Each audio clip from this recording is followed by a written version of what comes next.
Welcome back to the channel. It's good to have you here again with us. Let's unpack something that we stored away over a year ago.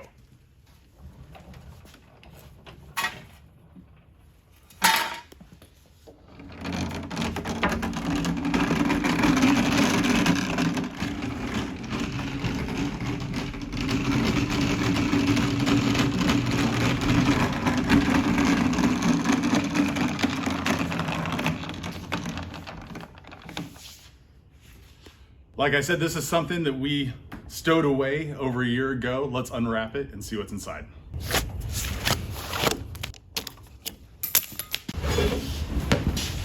This is our Dutch West model 2462 wood stove. This is going to go in the main house once we build it, but it'll be one of the things that goes in basically as soon as we get it dried in this year.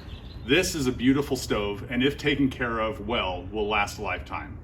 But we didn't find it looking this good. Let's go back to the winter of 2022 and we'll show you what it took to make it look like this.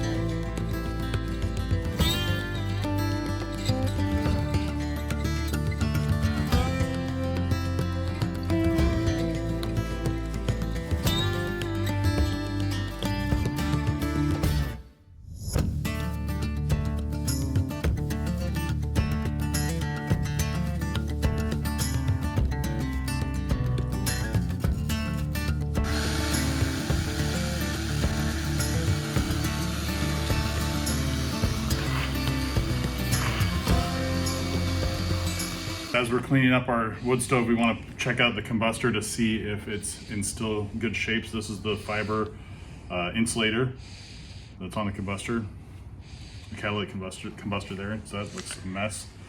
Plus our catalytic combustor looks like it's pretty well plugged. I'm not sure if that means it's bad or not, but we will find out.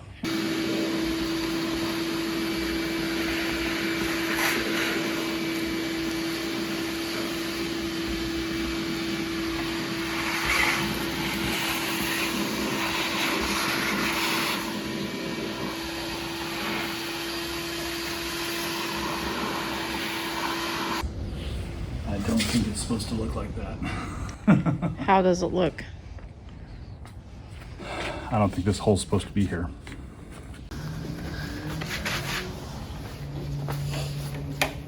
So you can see if we can pull the catalytic combustor out. Okay.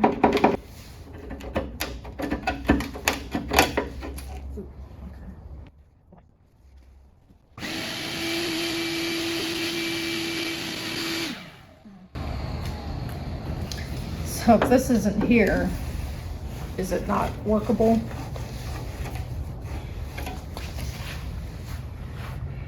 It's workable, it just might not be as efficient. So if there's like a tab there on this side. Right. This side's completely missing. Okay.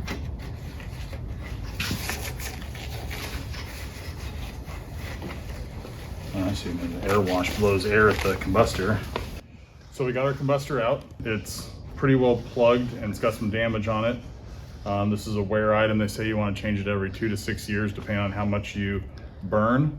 And I would guess this has probably never been changed. There's also some damage inside the stove. It looks like some of the cast iron melted away or rotted away. And it's hard to see from the pictures if that is, how much is missing.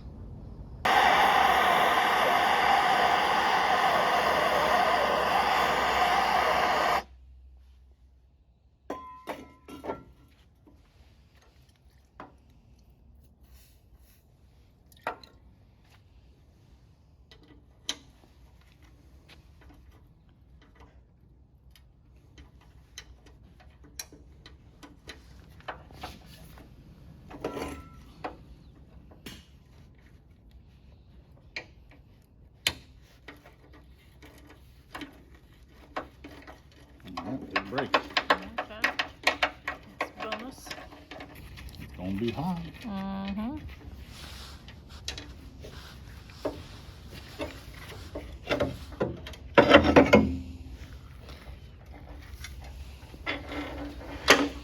That's definitely arch. So let's take a look inside the stove and we'll show what the parts are damaged and why we have to replace them. The top comes off. And this is the refractory insulator there. And if you look in here, here's our C-shaped damper, which is supposed to be flat. So the new one's nice and flat, which will make a nice seal. And it's kind of like all these failures compounded and caused the last owner to run the fire a lot hotter than it should have been. And that's what caused things to melt, things to fall off. You can see in here that there's a whole section of the inner top that's just missing. And so that's why we have to replace this entire inside top. And our old catalytic combustor is pretty worn out and was exposed to all the heat and soot instead of having the baffle in there. So let's get taking it apart. So what is that we're getting off of the So damper? this is the damper adjuster. Okay. And so we're going to reuse this piece, but of course it's got a pretty rusted on nut. We've put some heat to that and some penetrating oil, but more than likely we're going to lose it and have to replace it. And it's kind of falling apart. And it's metric. These hands. Okay. Well. You got off? Oh, that fell apart. Everything fell apart. Okay. So this bolt here is how we adjust the tension on the damper. And so this needs to be, we need to make sure that this is able to be freed up in case we need to adjust our tension. So what we have to do is we've got to take this side off and the front off in order to release this inner top. It's all cemented together from the factory, and so it'll take a little bit of persuasion. And because of that, I need to make sure that I find all of the bolts holding it together so I'm not persuading something that's still bolted together. Because while cast iron is very strong, it's also very brittle, and so I don't want to start pounding on things more than necessary. When we look at the exploded view, there's these little ears that show it attached to the front and the back. So I found the ear here, and that's loose and it'll slide out that way.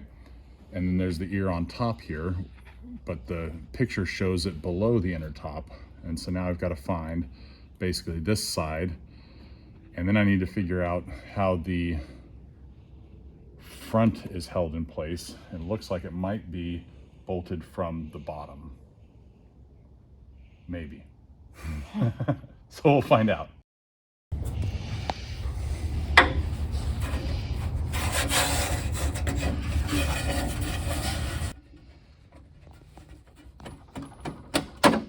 it goes. That's moving. Ooh. Oh, okay. It's just all cement. It's all okay. Okay, so that's free. Okay.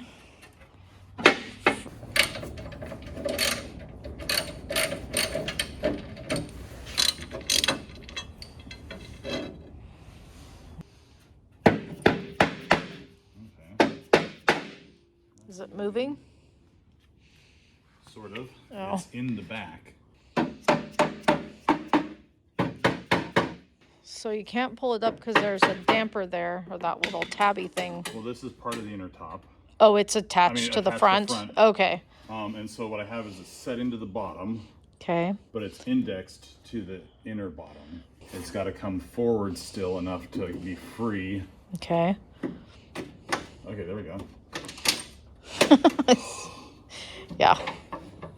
Feels a little, it's a little nerve-wracking. Okay, that's feeling better. Okay. There. Okay. There you go. Okay. Oh, is it like on a pin? I don't know. Okay. Ready? Yep. Okay.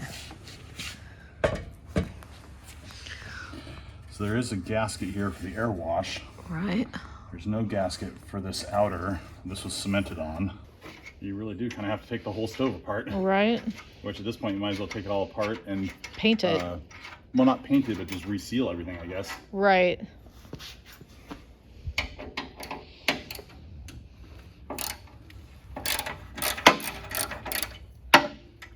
Everything needs to kind of move just a little bit in order to release everything that's sitting in a groove and Right. cemented into a groove. At least these bolts Are coming off are and not coming breaking off. okay. Yeah. Yeah, that would be frustrating. So these are the bolts that hold the inner bottom on, Okay. hold the inner bottom to the outer bottom.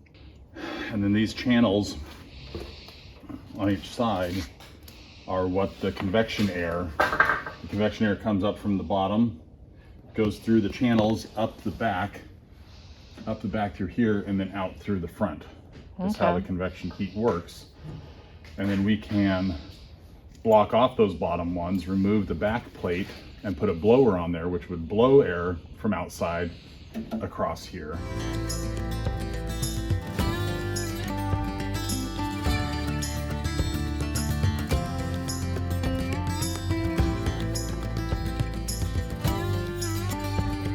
The instructions say that we just have to remove the side and the front, and this should all come out, but it's looking like, because the inner bottom plate is in the groove, we have to also we got to remove the back, the outer back, so that we could get the side off. And now we are free at the top. But it feels like we're still connected here. We wanted to make sure that we didn't have a bolt connection here on the inside, and it doesn't feel like we do.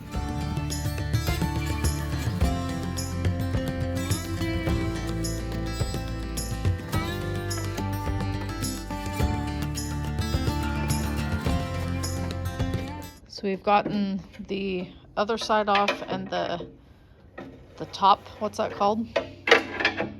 The inner top. The inner top off. So now we're trying to get this guy off.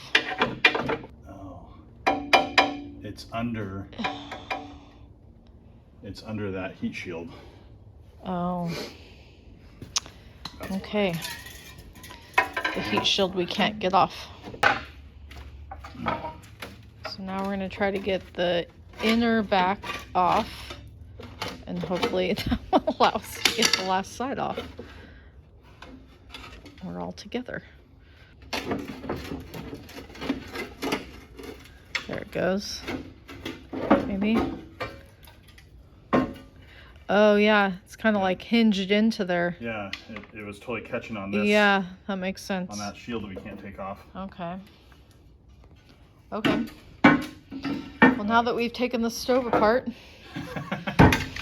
hopefully we can get it back together. Yeah, so real simple fix. Yeah. Just real easy. a couple Just nuts and just pop two sides off and you'll be fine. Yeah, yeah. Obviously, just like everything, if we ever had to do this again, we wouldn't. But we might not have to take everything apart, but it's really proven that most of this needed to be coming apart. Yeah. So we can reseal it and everything. Yeah. Okay, well, good deal. So this is where we're going to leave you for this video, but part 2 will be where we clean up and reassemble the stove. And as always, remember to like and subscribe.